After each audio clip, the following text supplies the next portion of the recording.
Hello and welcome to the For Parents Like You podcast.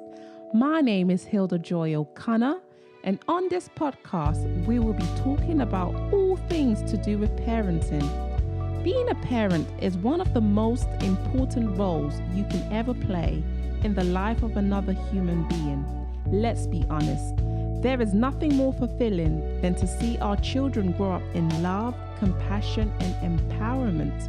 But the process of getting them to this stage can be very difficult. On this podcast, we will be discussing ways of how to equip parents to become effective and purpose-driven. Thank you so much for joining me as we dive into today's episode. As it's Father's Day this coming Sunday, I have asked a few guests to come to the show to speak about their experiences as dads and what advice or wisdom can they give to new, existing, and fathers-to-be. Today, we have with us my amazing husband, Manley O'Connor. Thank you for having me. It's an honor to have you, darling, as my first guest. Thank you. How do you feel? Pressured. No, not really. Don't worry, babes. I got your back. So, Manley, you are a dad of 3 children, all under 5 years old. How do you feel? Right now, I feel tired. They are a lot of work, aren't they, though? Yeah, so we've got them all to bed. And yeah, this is our time to get this done. Nice. Now, I'm going to ask you a few questions so that our audience could get a little bit of background insight to you growing up, leading on to having children. That's fine. Awesome. So as a child, what did you have growing up that kids may not necessarily have today? One thing that I had was Beyblades. Beyblades. I remember those. Oh my gosh. Do they still exist? Yeah, they do actually. Let it rip. So it's not so common now, amid the younger generation. But yeah, but they're still around, I'm sure, somewhere. So that's one thing. I think the other thing as well that is extremely radical, but I'm just going to say it for what it is. I had an understanding as a young person the value of not having television. So, growing up, You never had TV? Well, you know the story. Never ever? Not even once in your life? Well, listen. I said I understood the value of not having it. So let me explain it a bit more. So, like for some duration, probably less than half of my childhood, we had television, and the other half, generally speaking, we didn't. My mom used to say it was a time stealer. I call it now the time vacuum TV.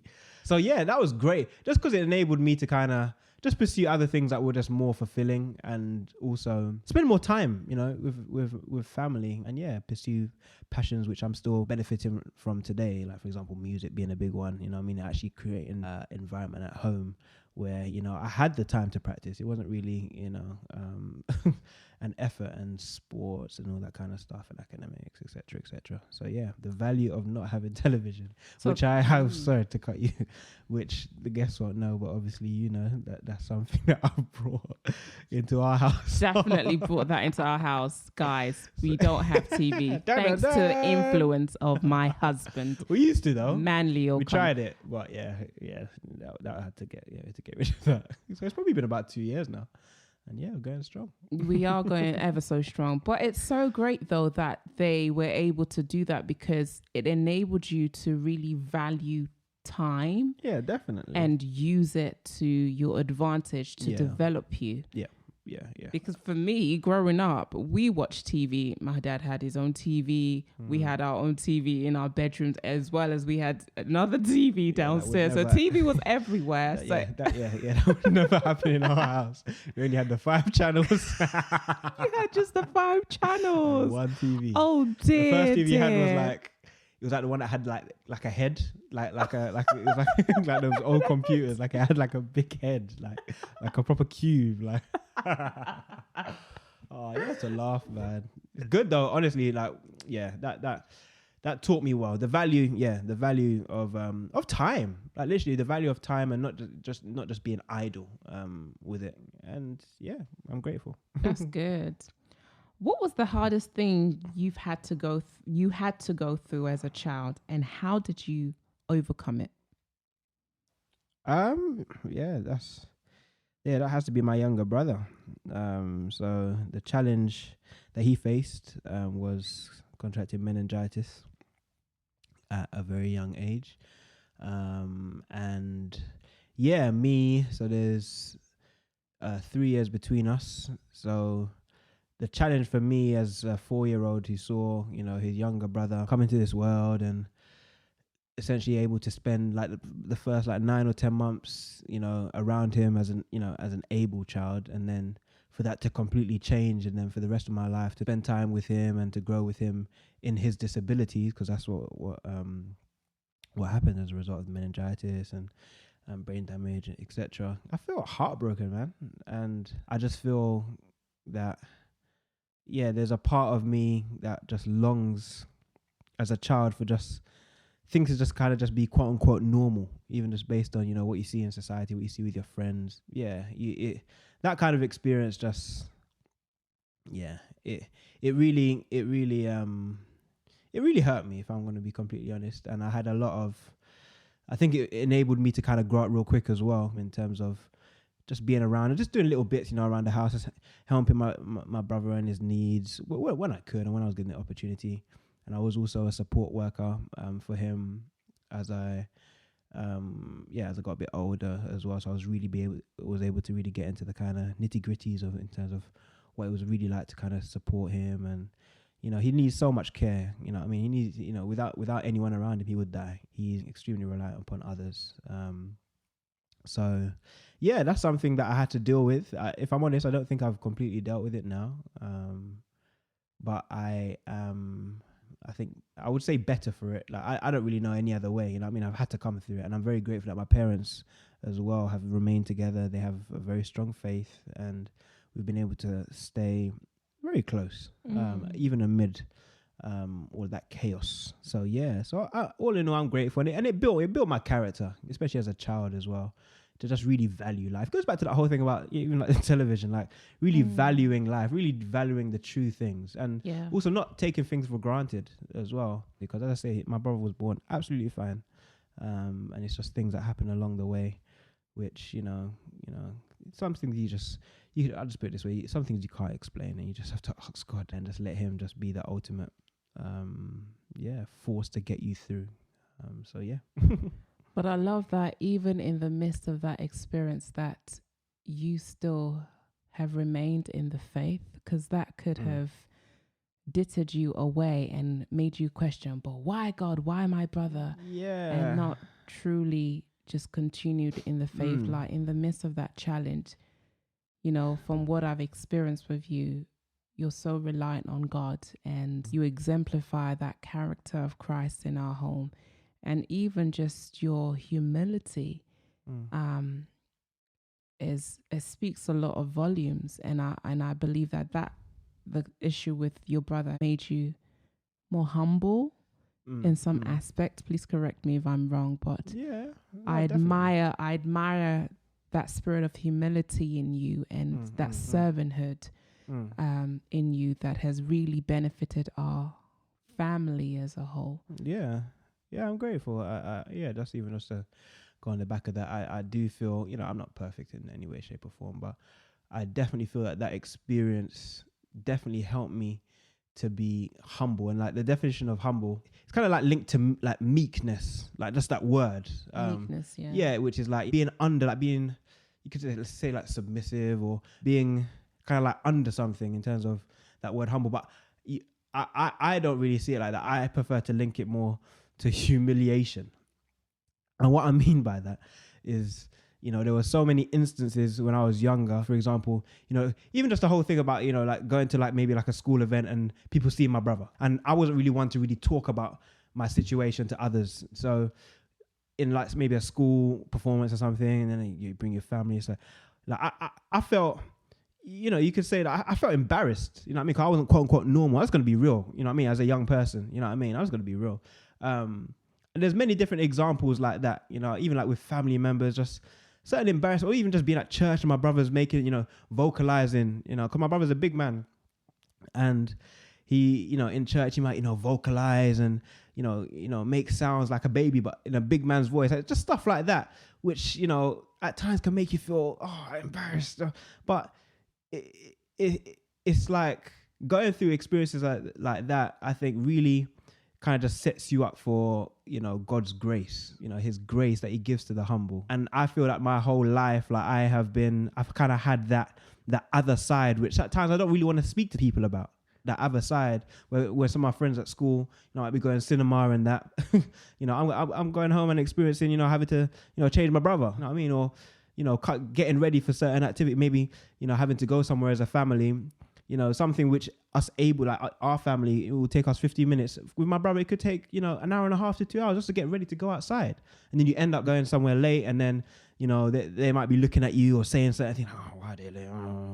And not really getting it. You know what I mean? So it's that word humble there. Yeah, I think it has a great, I think to really understand the fullness of that word, you have to see it in relation to being humiliated. And I think only through that, you know, can you really know and depend on God. You know, you just need God, you know, in instances like that. And I've had that coming up through my life to the point where, because that doesn't mean I don't love my brother. You know what I mean? It just means that there's still a work in progress, you know, amid the challenges that I need to, you know, continue to build on. So yeah. And I even think that seeing you with your brother, it's just so beautiful to see how much you love him, irrespective of his physical, mental, and overall being. And not many people have that close relationship with an abled sibling. And to see that your heart be extending to him in such a pure but humble way is very encouraging for me. Yeah. For me, I have, you know, siblings who are able-bodied, but I wouldn't say that I'm as close to them as I see with you and your brother.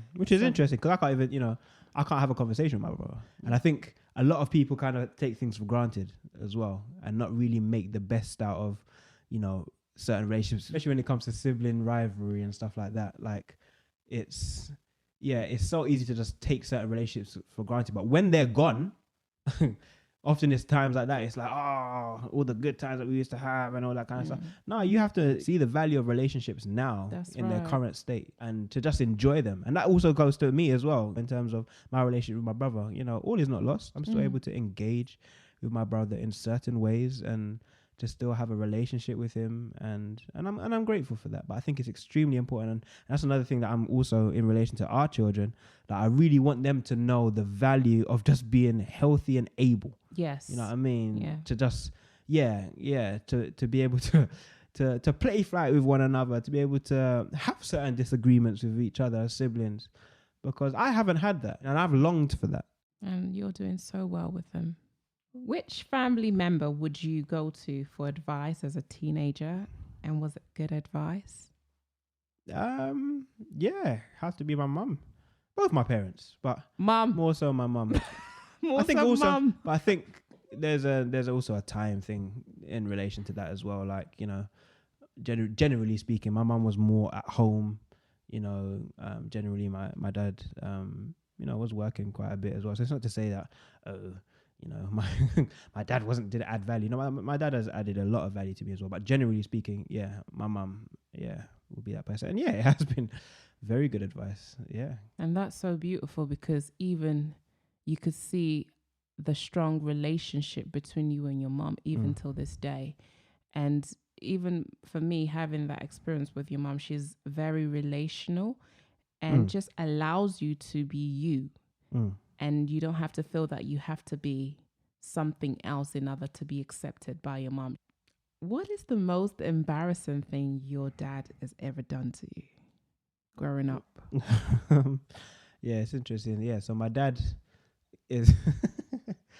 he's just a character. So my dad is very relational, but he's got more of a humorous kind of spirit about him, and he's also very encouraging as well. Very encouraging. But on the flip side, just going to the kind of more humorous side, my dad, so he'll be one to make jokes and that, but he'll do things which the average person wouldn't do, and I don't know if it's to draw attention to himself or I'm not sure. But for example, like he'd go outside wearing a coat, like he'd get a coat. He has a coat that's got like the it's like it's a map. It's a world map. That is so embarrassing. As a coat. And he's worn that for so long, isn't it? Hey, that's been Does he riding that hard. coat? He probably does. So he might have got an updated one. But how can you do that? You're walking down the street dressed as a map. That's what I might get. That's my dad right there. Did you? I'm sure I felt embarrassed. Yeah, I'm sure I have. It's just in my dad's nature. But then his thing is, that will spark a conversation. So he's happy to do stuff like that. He's happy to kind of, you could say, embarrass himself. I don't know if he does feel embarrassed, or unless he just has a really high filter that, he might feel embarrassed, but still he's still able to just ride through and just be committed, man. And just make the statement. So that's probably one. There's lots of examples. That's probably. Does that remind you of yourself sometimes with your kids? Humor. Yeah. You get the humor from your dads. Yeah, I think that's definitely got a part to play in terms of my dad's influence on my character. Yeah, definitely. Yeah. If you could go back in your childhood to remember a day that was the most significant to you, what day would that be? Oh yeah, that's pretty easy. So in school, for a large part of it, I was known for being, you could say, like a troublemaker, or just someone who was just on the wrong side of the teachers, put it that way. Just didn't have a best attitude, distracting people, laughing when I shouldn't be laughing, talking back, blah blah blah blah blah. So this kind of thing kind of like followed me. And this kind of reputation followed me kind of from primary school-ish, but definitely like in year 7, that was hard, like to kind of shake that off. I was always just getting in trouble, like a lot. What do you think the reason was that? Why or where did it stem from? I think it linked on from associations that I had from being younger, most likely. And then that kind of reputation just built up, like, oh yeah, Manley's the kind of like the bad boy in it, like like Manley, Manley, he's hard, like and then it just builds up, and then to the point where it's like it was just very easy, like it's kind of natural for me to just get in trouble because I was just used to get in trouble, like I was just used to it, and it didn't, generally speaking, it didn't faze me too much because I was quite smart about it as well, so.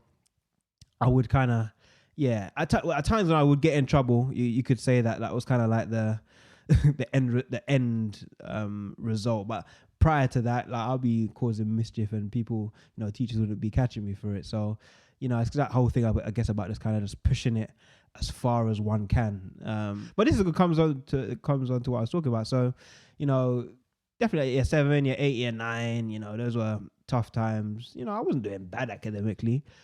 Generally speaking, but I definitely had this kind of just label of just Manley the bad boy, and I didn't help myself either way.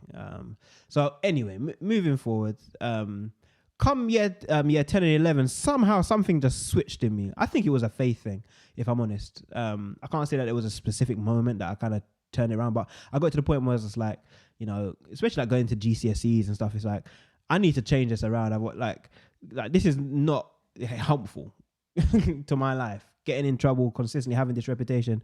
So I made a very conscious effort to just settle down and become more kind of, you could say, obscure.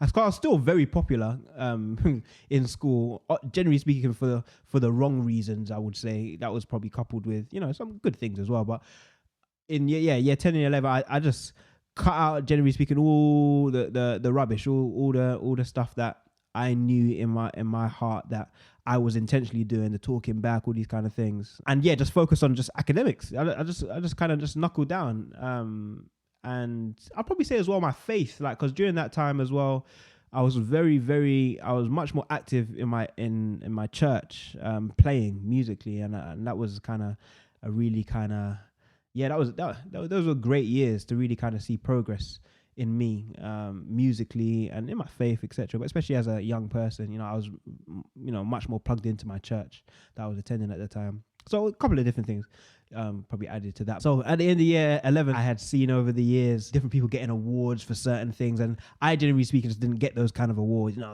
best achiever for science, or most improved student, blah blah blah blah blah.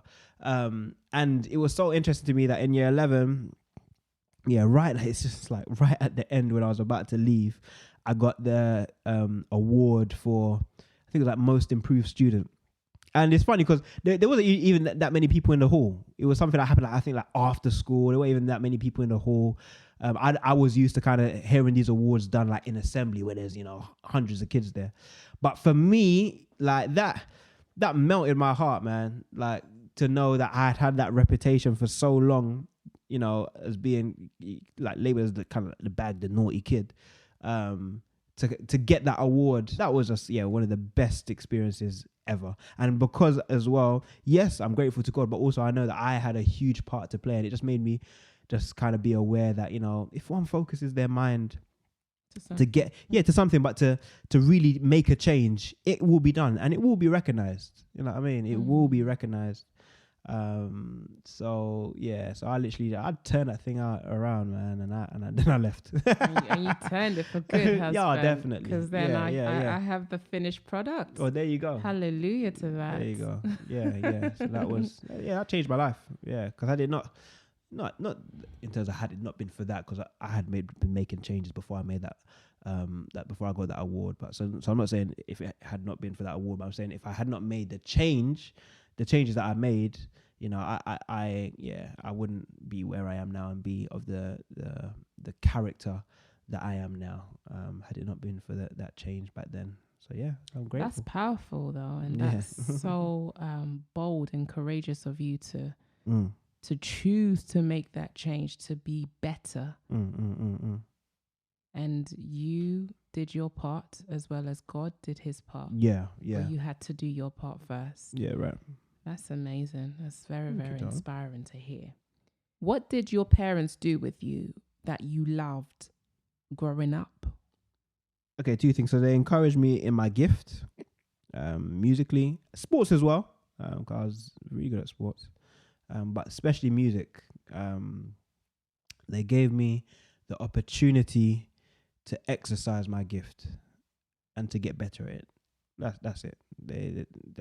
I don't even need to say much more than that. But they resourced it. They put the resources there to lessons, equipment, and opportunity in terms of exposure, and that enabled me to an extent, especially when I was in school and that. So it wasn't just like I could go to just any event and just play here and there, but they gave me exposure and allowed me to gain exposure in my gift, which is now my career, in music. And another thing I'm grateful for as well is my parents also including me in family devotions. So it wasn't just mum and dad were doing kind of quote unquote God stuff. They included me in what was happening in terms of our family, spiritually, but also as well, they also included me on a practical level in regards to certain things that were happening in the house. Like, I wasn't just a kid. I was involved in certain things that were happening, for example, even in terms of certain stages in my brother's development in terms of like school and that. I was included in certain decisions, and even on the flip side as well, even stuff like, just general, taking out the bins, doing cooking, stuff like that. I'm grateful that my parents spent time to teach me certain life lessons, cutting the grass outside, washing the car. Certain things that now I'm very grateful for that, but they included me, you know what I mean, in the runnings of the house and what was happening, which helped, especially as I became more independent and go to university, etc., etc. I'm very grateful that they gave me knowledge both spiritually, but also practically as well. And I had opportunities to exercise that, and to grow in those things. Yeah. I love that. I love that a lot. So they gave you responsibilities, Yeah. and out of that, you became very responsible as an individual when you left your parents' home to go into uni. And even that responsibility is still being played as you are a husband and now a father of 3. So I'm so thankful and grateful for your parents doing that with you, because it has helped massively to the person that you've become today. So I love that.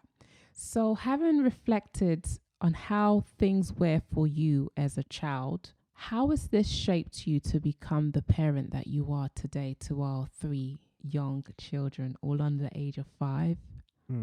So one thing that I can say straight away is the importance of valuing their siblings. It's one of those things that I think I can only really just encourage them, but they have to get to that point where they can see through my experience and how their uncle is, my brother, and through the stories that I share.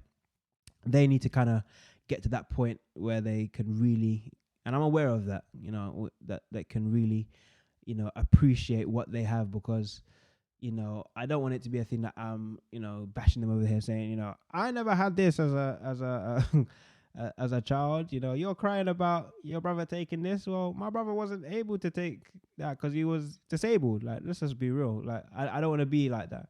But what I really want to do is encourage them to see just the value in what they have presently, and what they have presently is just amazing. I think another thing that I have gleaned, from that experience, it's that whole thing about just really knowing God for yourself. Like, I think my role as a dad is very much centered around them knowing who they are in Christ, and getting to the point where they are they feel ready and want to pursue that for themselves. I'm not going to force them, you know what I mean? I will present the evidence based on my own life experience, my own knowledge, what I've been able to glean as dad, and present it to them, live out the great value of a life filled with Christ in terms of what that means. I will continue to exemplify that for them, but they have to get to the point where they can run the race themselves. And I think if I'm able to do that, and leave it to them to make an educated and a heartfelt, true choice in terms of following Christ, then my work is done. You know what I mean? That's good. So those are two things that I would say, that I would want to highlight in terms of what I've learned through growing up. Yeah, that's good. What would be one of your favorite memories, or a memory, with your children? I think a consistent one is building sandcastles, like 5 foot high sandcastles, not no little huge sandcastles. With our kids. I'm like cringing as I just hear you say this. As you are when I'm doing it as well.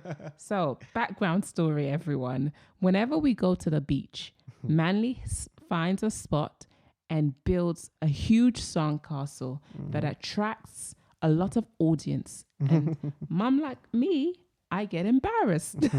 But it's funny because when we leave, I bet lots of kids are enjoying it, but and the parents will let them enjoy it. But while they're just there looking at us, be like, oh, what's happening there? But I bet as well, because it's so radical. Like, what I mean, like, it's about 5 foot high. Like, it's huge. It's huge. But it's one of those ones where people can stare and look and whatever, but secretly they know it's amazing what we're doing because we're just using our hands to do it. You know what I mean? And for me, and buckets. Yeah, and like, I just like work. It's just a memory for the kids to just have going forward, like in terms of just spending time with dad. You know what I mean? And also it's determination and patience.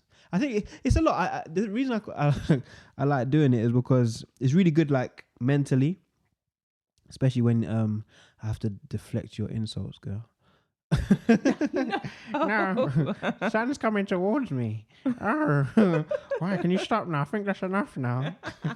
Yeah, because you're just ticking, and sometimes you don't But even look where you're seriously, pouring the sand to. seriously.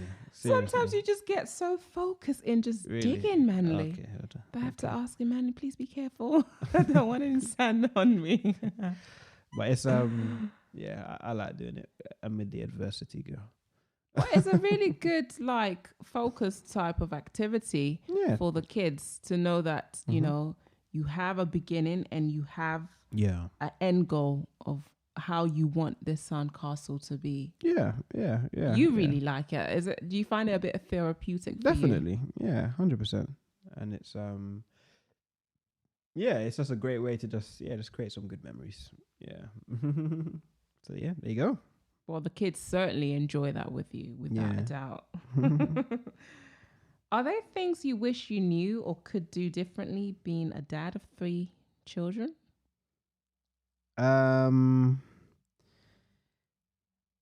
I think probably the importance of knowing scripture and developing that from a young age, or just going back to the whole time thing that I had as a child. Yeah, I had quite a bit of time to use productively, and yeah, I think I would have, yeah, if I knew what I knew now, I would have built even more so on my faith back then. But you know, when you're young, you know, there are other things. I mean, you know, not necessarily that I didn't know God, you know what I mean, but there are other things that I was, you know, doing as well. But I think, which were still productive things. Don't get me wrong, but in terms of stuff that's, you know, really, yeah, I would say of benefit now that could have been, you know, developed in the past more so. Yeah, it would definitely be just spending more time in scripture and really just knowing, just being deeper in the word. I kind of feel now, if I'm honest, I'm kind of playing catch up. Yeah, especially in regard to the word of God. So yeah, that's a work in progress. Yeah, but that's definitely a big thing. Yeah, looking back. But one thing that you regularly do with them is that, like, every night before they go to bed or in the morning when they wake up, you say a Proverbs in accordance to the date of the day. Yeah. And it's so amazing because if we miss a day, our children reminds us, like, Mummy, we need to read the Bible. Right. And that's being influenced by you. And you were saying to me that when you were growing up, your parents used to read you Proverbs as well. So you've passed on that tradition into our children. Yeah. And I think that's very good, I would say. Thank you. And you've been also recently getting them to memorize scriptures. Yeah.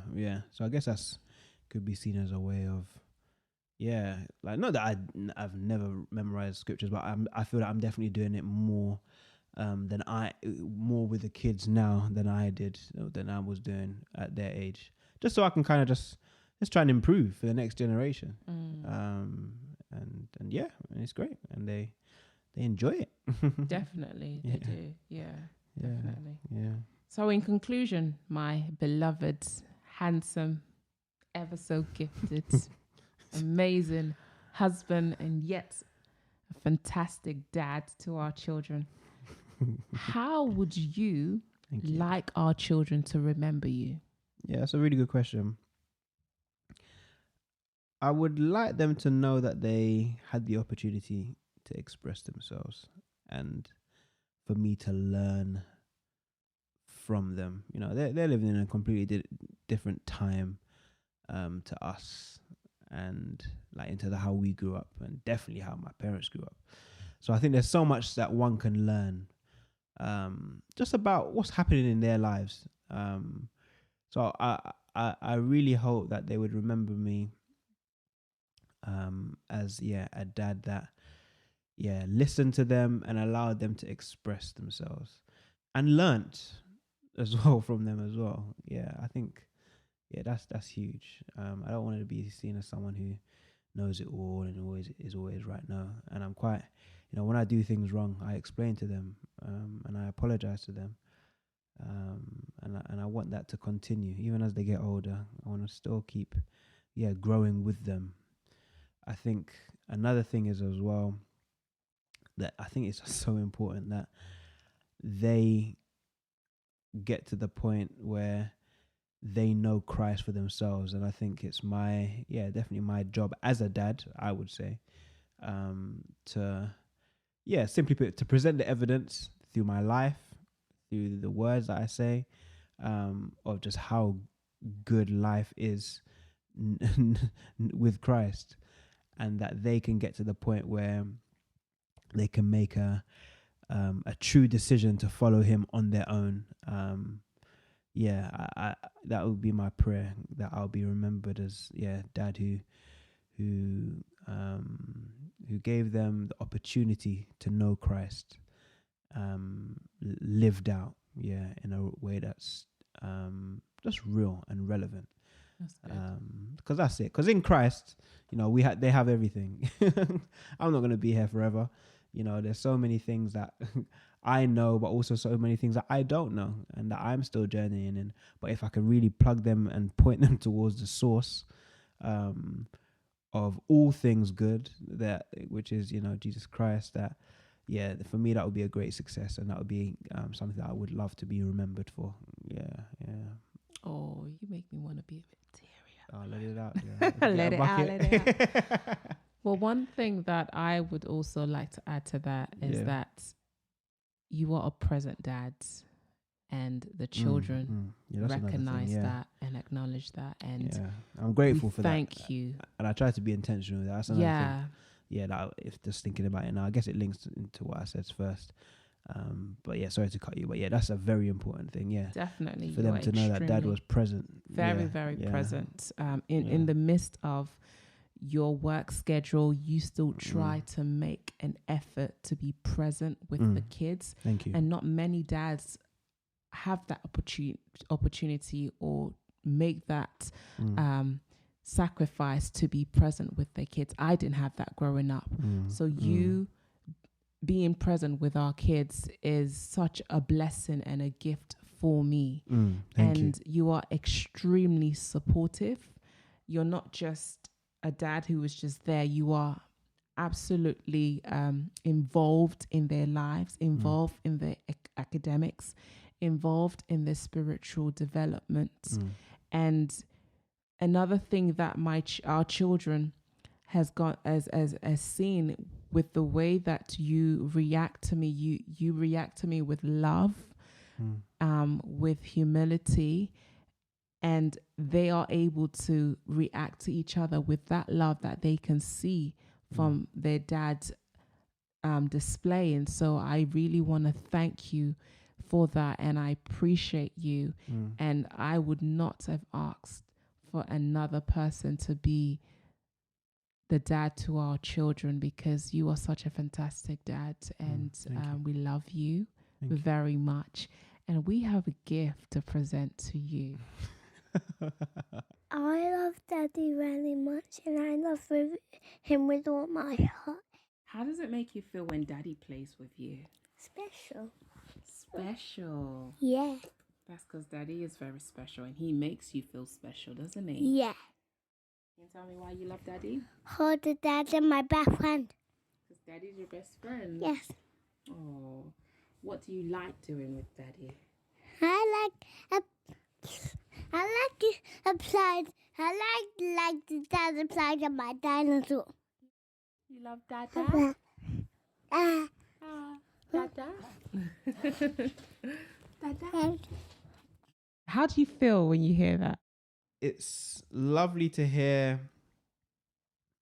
how they were all able to highlight the time that I spend with them. You know what I mean?